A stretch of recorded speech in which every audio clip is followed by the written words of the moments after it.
So what's up guys, me again JR Vlogs. Merong di inaasahan na namang nangyari sa atin. Nasiraan tayo dito sa may boundary ng Mermer at bayan ng Mapandan. So it's around 9:27 in the evening at papunta na sana ako sa jowa ko para magsundo, pero nasiraan ako ng motor and dito ako waiting sa aking mga kasamang dumating.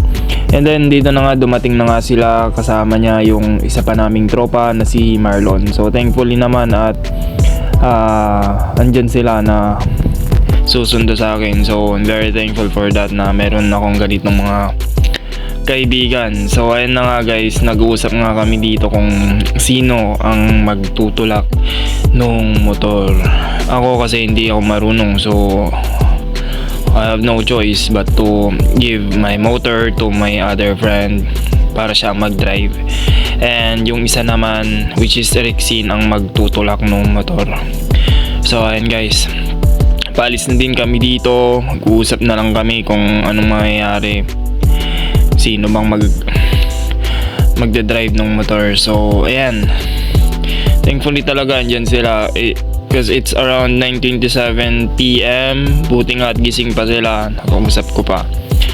Ayun, thankfully naman at dumating sila nang walang pag-aalinlangan. So ayan na nga guys, we're ready to go na at tutulak na namin yung motor. So ayan, stay tuned guys hanggang sa makauwi kami. Be right back. Chat mo. Tingnan natin bagta naka-open kayo kayo.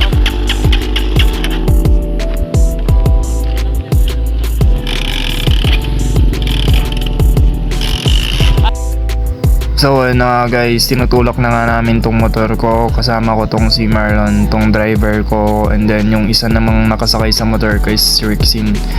So sila yung nag-handle ng motor ko ngayon. And in this time naman is pauwi na rin kami sa bahay namin, wherein doon namin ilalagay yung motor para ipaayos bukas. So guys, finally guys, we just arrived in our house na, and in this part nagpapasalamat naman na ako sa aking tropa na sila Rexine and Marlon sa pagsundo sa akin dun sa may boundary ng Mermer and Mapandan. And dito nga tinatanong ko sila kung anong pwede kong ibigay, and sabi nga nila wag na pre, okay lang, sige, next time ulit. So yun, napakasarap lang sa feeling na meron kang ganitong tropa na handa kang sunduin kahit saan. And dito nga guys, paalis na rin sila, na maalam na rin sila na uuwi na din sila kasi nga gabing gabi na, and ayun, gusto na rin nilang magpahinga. So salamat sa serbisyo guys, another satisfied customer here. So bye bye, hanggang sa muli, paalam.